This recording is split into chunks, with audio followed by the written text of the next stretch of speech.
the B Plus Wrestling Podcast. The Moose. You might not be an A, but you are a B plus. Check it out! Here we go!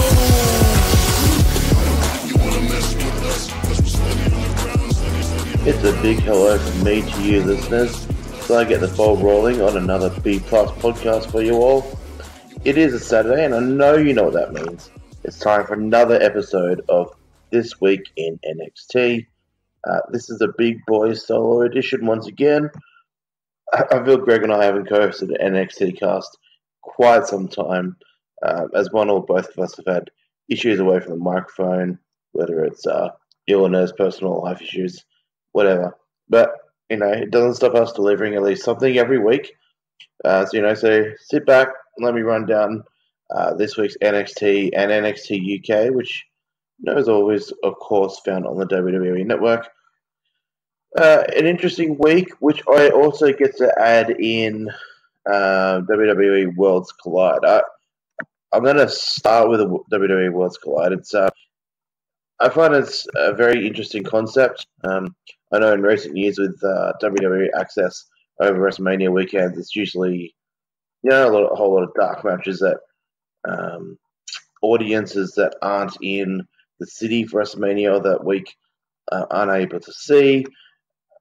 And some of them intriguing matchups that they've always had, sort of like cross-branding or those when worlds collide type matches. And I'm really glad that they decided to do 4 weeks worth of taping for this. And they've dropped an episode every week on NXT Day, which is Thursday here in Australia for us.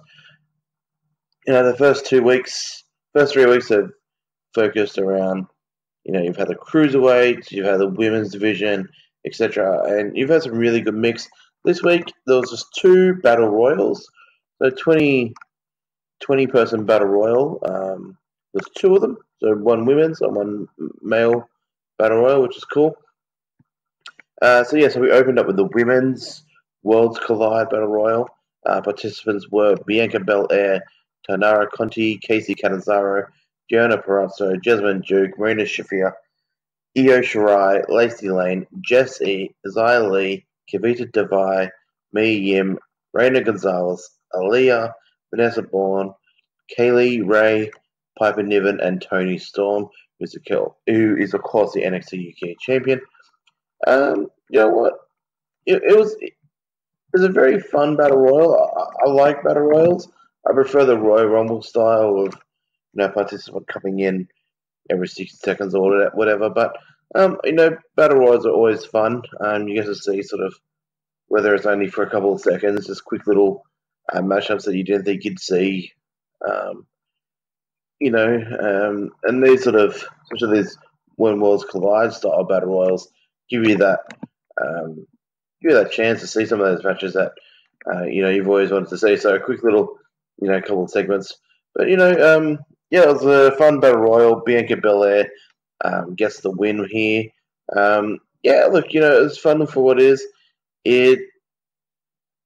I don't know what they get out of it. They never said if there was anything like for a title or anything, or a title shot, or a title they're choosing. But it's just a whole lot of fun. Some really good spots. So there's some people that look really good in this, like Reina Gonzalez. She looked really good in this. They made her out to be, like a sort of like the powerhouse of the NXT women's division. Over both NXT and NXT UK. You had, the fan favorites like Shirai and Toni Storm and Piper Niven, lining themselves up together. And then you got some of the teams, you had Duke and Shafir working together, and that sort of thing. And it's just some really good moments like Bourne and Aaliyah. So it was decent. The men's battle royal, which was up next, I found was a little bit more entertaining. Just some of the names in this match was just phenomenal. So again, just 20 competitors for this. So the competitors for this one was Ari Daivari, Brian Kendrick, Eric Bugenhagen, Drew Gulak, Dave Mastiff, Humberto Carrillo, the Coffee Brothers, Joe Coffey and Mark Coffey, Dominic Dijakovic, Fabian Eichner, Ligero, Matt Riddle, Rinku Singh, and Saurav Ghoshal. From Akira Tozawa, the Forgotten Sons, represented by Wesley Blake and Steve Cutler, Roderick Strong, Travis Banks, and Tyler Bate. So this was actually a combination of 205, NXT UK, and NXT. And I love that they had the 205 guys kind of working together and, being a little bit prideful of the 205 live thing. The NXT UK and the NXT guys didn't do that, but it would have been cool to see, three corners of the ring, separated. But, this was a lot better. Obviously, some of the bigger names in this just looked really good. There was a couple of names missing in this that I thought should have been in it, like Keith Lee. I would have loved to see my boy Jonah Rock in this, but I guess his TV debut will come soon, I guess. But no, this is a really awesome battle royal. This is a lot more entertaining than the women's one, in my opinion. Some really great spots. Dijakovic, he just looks really good in this. Sort of like I said with Brandon Gonzalez in the women's one, Dijakovic just looked like a monster and just was checking out people left, right, and center. Using his big boot and his large frame. I really think Dijakovic could actually be something in WWE in the future because his size is just what they need. He's a little bit taller than someone like a Drew McIntyre. He's got a moveset that rivals a lot of the young cruiserweights. So he's got a lot going for him. He's just, his start to his NXT career has been quite slow.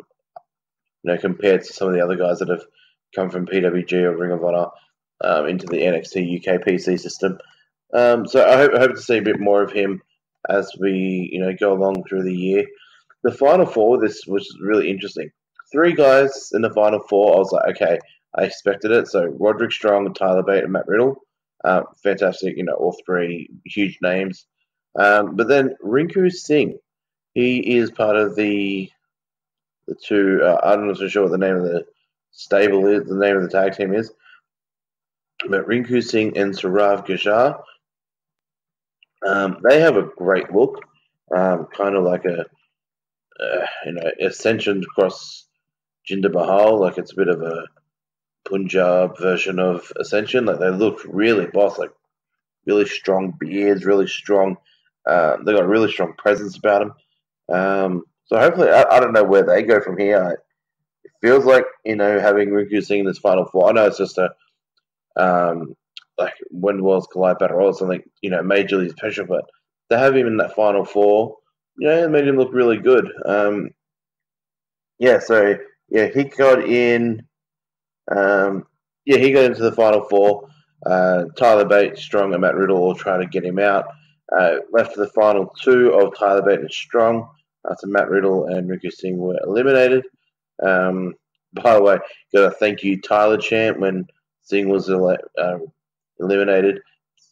I'm guessing the crowd at Access weren't a big fan of Rinku Singh, but I saw value in him. So I don't know what was missing for the NXT the Access Live crowd there, but it is what it is. And then the final 2 were Roderick Strong and Tyler Bate. They were given about probably 3 to 4 minutes alone, and to be honest, it was quite a decent ending to the battle royal, which I liked, with Roderick Strong winning it. So I liked it. It's a lot of fun. Like it's something to take too seriously, but it's a lot of fun there. And I hope WWE do this for like major pay-per-views, so WrestleManias, the SummerSlams, that sort of thing. I feel it could be like a really interesting way to showcase some of the guys that are in the PC, NXT UK, NXT for everyone. I think it's just a great concept. I hope WWE and the NXT guys continue it. But let's get on to real NXT. So let's talk about NXT UK. So these I'm not sure if it was the last week or the second last week of results coming out of the tapings that were taped at WrestleMania Access. Look, I'm going to say the exact same thing I said last week and the week before. No, I can't remember when I was on last after that. But I'm not a fan of NXT UK being anywhere else but in the UK. It's NXT UK. I get that they had to be there for Mania weekend. You know, just call the shows when Worlds Collide for a couple of weeks and scrap the NXT shows. I don't know. But the NXT UK has a special quality about it, and the audience and the feel of the arenas, whether they use the place at Blackpool or whatever. There's just special feelings about it. Like, I'm a big fan of British wrestling, and when I watch a show like Progress or Rev Pro or ICW out of Scotland or OTT out of Ireland, there's just special. What's it called? We get it here in Australia too. There's just a vibe in the UK that not a lot of people like that style. Like, it's singing songs and a lot of crowd chants and that sort of stuff. But there's a special vibe, and NXT UK being in the US and doing US tapes, it just felt flat to me, and it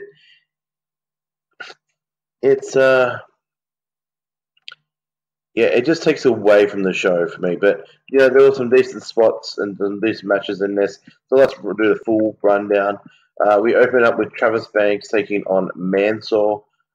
This is a nice highlight match for Banks, who he's had some decent stuff with Cassius Sono, with Jordan Devlin.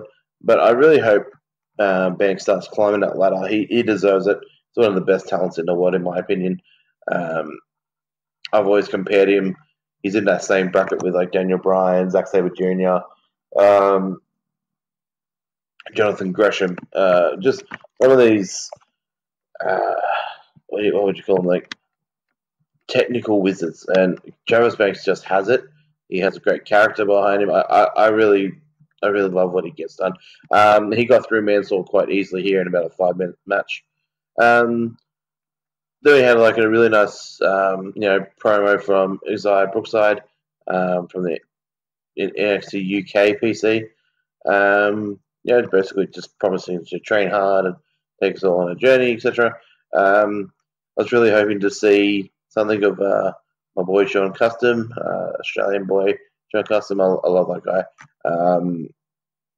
who is her partner. And I would love to see a little bit of him in there supporting her. But no, look, I love Zia Brookside. I hope she continues her climb up the ladder as well. Then you got a video of a hype video of Ilya Dragunov. This featured footage from his time in WXW and Progress. Ilya Dragunov is going to be a huge addition to the NXT UK roster. This guy is a fucking talent and a half.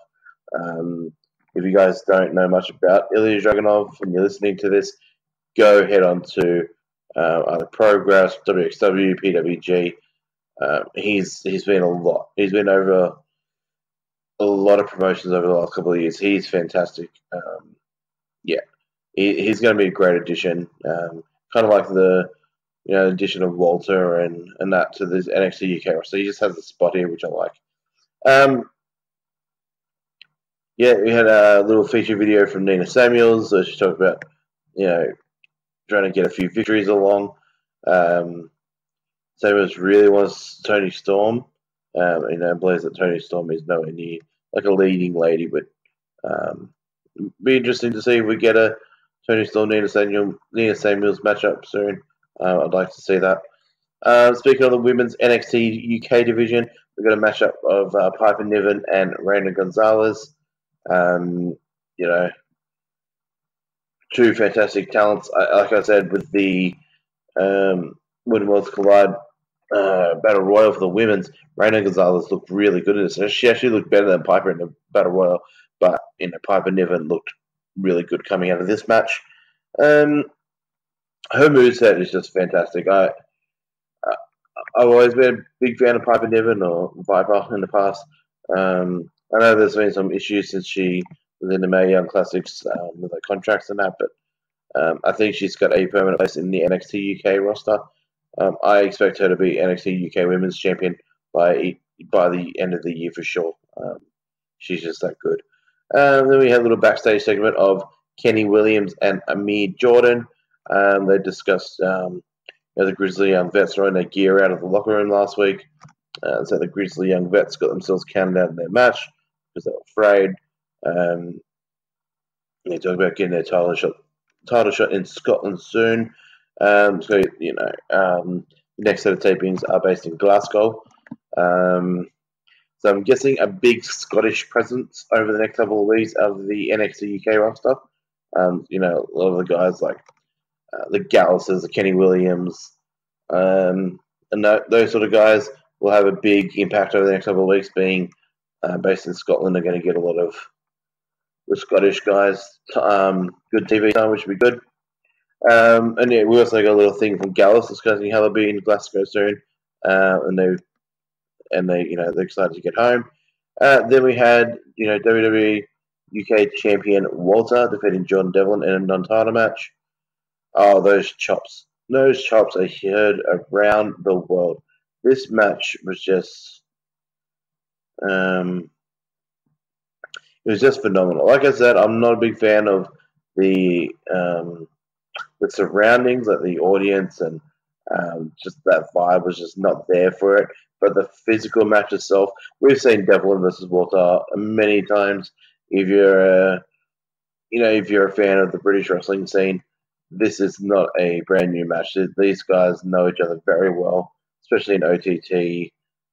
These guys just put it all out there. I love this.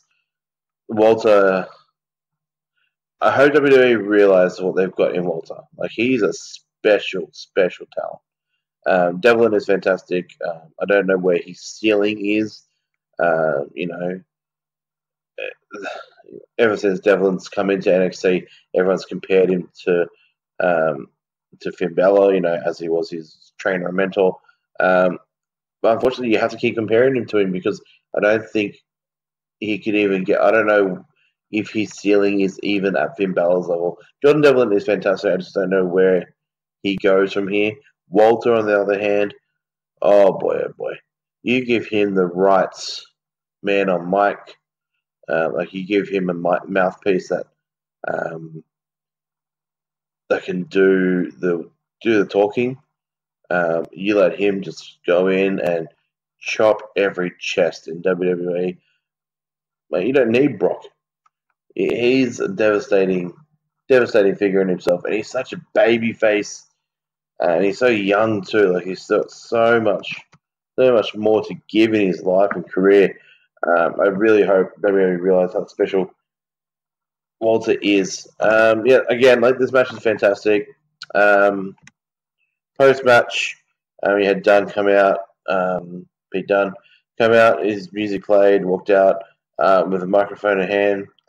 He wants his rematch, and Walter gave him a little nod of approval.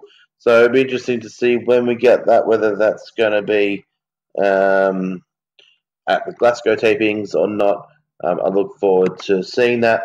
And next week, yes, Scott, they're back in the UK, but this time in Scotland, which is going to be awesome. All right, that is it for NXT UK. But let's jump over to the OG NXT back in Florida, back at the Full Sail, which I like. Promotional consideration paid for by the following. Hey guys, just a reminder, if you want to hear all of these wonderful B Plus podcast episodes completely ad-free, make sure you head over to Patreon or Podbean, where we are the featured podcast this week. You can subscribe for as little as $1 a month up to $10 a month, where anything you want to help us with, it really helps out. It's going to help us grow the site. It's going to help us redesign some things, and everything that we get through this and through the advertising as well is all going straight back into the podcast so that we can get Aussie Graps out there for the rest of the world to hear about, for the rest of the world to see, so we can grow this mission of watch global, support local, and build indie wrestling. So if you want to be a part of that and get some really cool rewards like call-in shows, bonus episodes, ad-free like I mentioned, then head over to patreon.com/theb+ and subscribe today. Hey everyone, just want to take a second to tell you about one of our new sponsors, OUTBREAK NUTRITION. OUTBREAK NUTRITION are creating supplements for survival, sharper minds, quicker reflexes, all the energy you need to take your performance to the next level, whether that be on the field, in the gym, on the gaming field. That's right, they have specifically designed gaming supplements as well to help you focus on those late night sessions. They even sell coffee, you guys, at OUTBREAK NUTRITION. You can get coffee pods, you can get coffee beans, you can get supplements for the bedroom as well if you want to enhance your performance there. These are performance enhancing supplements for every aspect of your life, specifically designed by gamers, for gamers, to stay fit and healthy in the gym, to stay sharp and focused on the game, and to dominate in all areas of life. So check out OUTBREAKNutrition.com, and for being a listener of our podcast, they will give you 10% off your order when you enter the code B+. That is BPLUS at checkout. So make sure, if you want to stay on top of your game, if you want to take your performance to the next level, OUTBREAKNutrition.com, enter the code B+ at checkout. We had the show open with the Forgotten Sons, Wesley Blake, Steve Cutler, and Jackson Riker, taking on the team of Humberto Carrillo, Orny Lorcan, and Danny Burch. The Forgotten Sons picked up a win here. This stems off last week's stuff where Jackson Riker just went on a tear and just was destroying, I think it was Oni. Humberto came down and helped them out to try and scare the wave Forgotten Sons off, so that led to this week's six-man. Look, this is really fun. You know me if you listen to past NXT UK, NXT casts. I'm a big fan of the Forgotten Sons. Jackson Riker's got something about him that, he's a big man, and they just look good. I like their presence. I like their attire. There's everything about the Forgotten Sons I really enjoy. It's three guys who, be it WWE or TNA for Riker, or Gunner as he was once known as, these guys that unfortunately haven't capitalized on all their opportunities. I mean, Wesley Blake was part of that tag team with Blake and Murphy in NXT, which featured Alexa Bliss. Murphy and Bliss are all on the main roster now, winning cruiserweight titles, women's titles. The Wesley Blake is a little bit held back. So hopefully it's his time now. This is the right gimmick for him, right thing to propel him. Steve Cutler, he's been in the NXT Florida Championship systems for many years. Like, he's been there alongside guys like Jason Jordan and Angelo Dawkins and that for many years. So this is his time. And Jackson Riker, coming from TNA as Gunner back in the Aces and Eights era, and I think even like the era before that potentially. But so hopefully these three guys get their due. Oni and Danny, they're just fantastic. Whether it's in Florida, whether it's in the UK, they just look good against everyone. And Humberto Carrillo, he's starting to really hit his stride. I know he got a really hot intro to WWE via 205, and that was a really fun time for his career, I'm guessing. But I really hope NXT is a place for him to build on. He didn't look so good in the Battle Royal. He was eliminated in the first 2 or 3 people, but I hope there's good things ahead for Carrillo. He's a great talent. We had backstage Kathy Kelly approaching the Horsewomen for an interview. Kelly asked about the Sky Pirates. NXT Women's Champion Shayna Baszler said they were buried after the beatdown of Kairi Sane. Kelly asked Baszler about Shirai having been a champion. I mentioned that Baszler has yet to defeat Shirai. Baszler swung the microphone to the ground and just stormed off. So it'll be very interesting to see this. I'm guessing one more. Actually, have we seen a one-on-one between Shayna and Shirai? I'm not sure, but this will be a one-on-one. But I'm guessing the next, this will be Shirai's last opportunity if she loses to Baszler. As after that, we've got an angle shot at the Performance Center involving Bianca Belair and Mia Yim. Belair was mad at Yim getting a match against Baszler next week. Belair and they're arguing back and forth. They had to be pulled apart. Yeah, I'm guessing these two. I mean, Bianca's had her shots.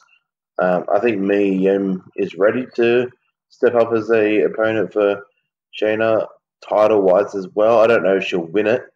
I really hope that the person that takes the title off Baszler is Shirai or Candice LeRae. I think Candice LeRae would be a fantastic babyface to take the title away from the big nasty heel, maybe at Brooklyn, NXT Brooklyn or NXT War Games later in the year. But yeah, the NXT Women's Division is coming along well. I like it.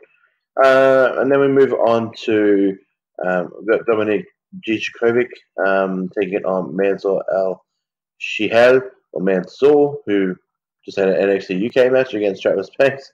Magic of TV works beautifully, right? But Dijakovic, like I said with the Battle Royal before, he just looks like a monster. No different here. He just looks so good. And then, so he just cleaned house with Mansoor. He just, I said it earlier. He's just a special. He's a really good, really well-sized human being with a lot of talent. I think it's something that WWE are going to love about him. So after the match, and a couple of valets push a couch on the stage carrying Velveteen Dream, the NXT North American champion. Dijakovic had words with Dream, so Dream planned to address them. Dream cut a promo, set to Star Spangled Banner, claimed that this was his NXT. Dream then rode on the couch as he rolled away. We got an announcement plugged a match for next week with Adam Cole facing Matt Riddle. And then we also got a promo with Undisputed Era built on that announcement. That they first talked about Johnny Gargano, Roderick Strong. So the focus should be on next week with Cole versus Riddle. Cole agreed, and he made a little snide remark to Strong about losing last week.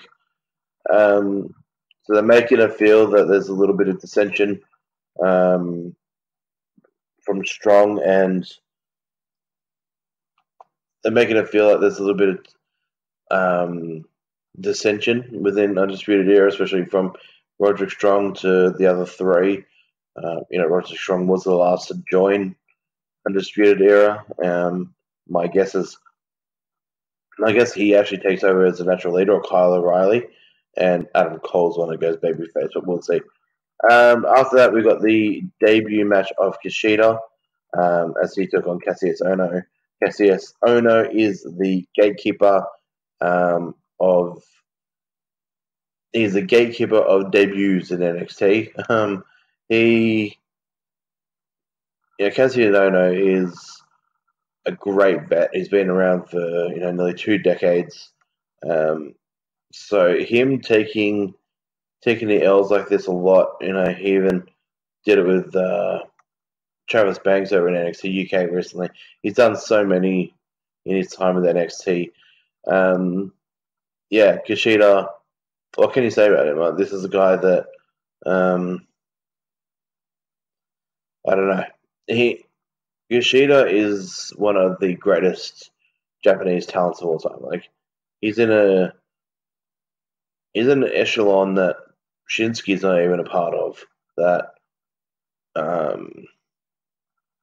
he's in that conversation. There's probably about a 20-man conversation with the Misawas, Inokis, Tanahashi, Okada, Great Muta, Chono, Liga, Kawada, Kenta Kobashi, Hideo Itami / Kenta. So many great Japanese names. Kushida is in that. He's probably one of the 2-3 greatest juniors of all time, regardless of promotion in Japan. So him being in NXT is crazy. Someone like him deserves to be on the main roster, but he deserves to be on the main roster straight away. But it's always good to get the rust out within a NXT ring.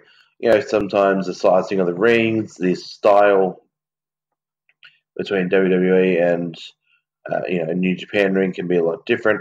So they got to get used to it. I understand that. I don't expect Kushida to be in NXT for long. And if he is, I imagine him being a champion very soon, probably within 12 months he'll be a champion. I imagine Monday Night Raw after Mania next year he'll be on the main roster, or 205 at least.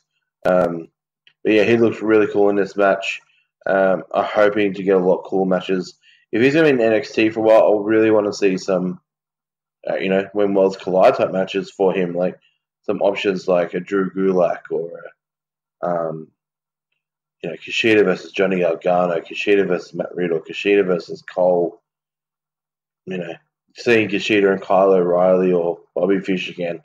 So many options. Kushida versus Roderick Strong. There's so many options that I just can't wait to see them all. There's other guys coming through the NXT UK system right now. The NXT system that have been signed to PC. Like this week, we've had the signings of Garza Jr. and Shane Strickland and Eva Lees. As of today, on the NXT live tours, Strickland and Garza Jr. have already made their debuts. They're looking good already out there. They're doing their thing. Jonah Rock, who is going under Jermaine Haley, and ACH is going over as Albert Hardy Jr.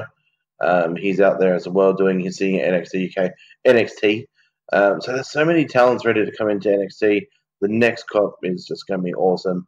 You got guys like Stokely Hathaway and Robbie E now doing like sort of managerial roles similar to Rockstar Spud, who became Drake Maverick. So there's some really great talents to come up soon. Some really great matchups. But Kushida is just, even with Johnny and Adam Cole in the roster, Kushida is head and shoulders above everybody else already with one match in. And that's how good Kushida is to me. But look, that's it for me this week in terms of NXT. We'll stick a fork in it as I'm done. If you want to discuss anything else NXT with me, or any other wrestling news, goss, results, spoilers, etc., you can find me at B+_BigBoy on Twitter and Instagram.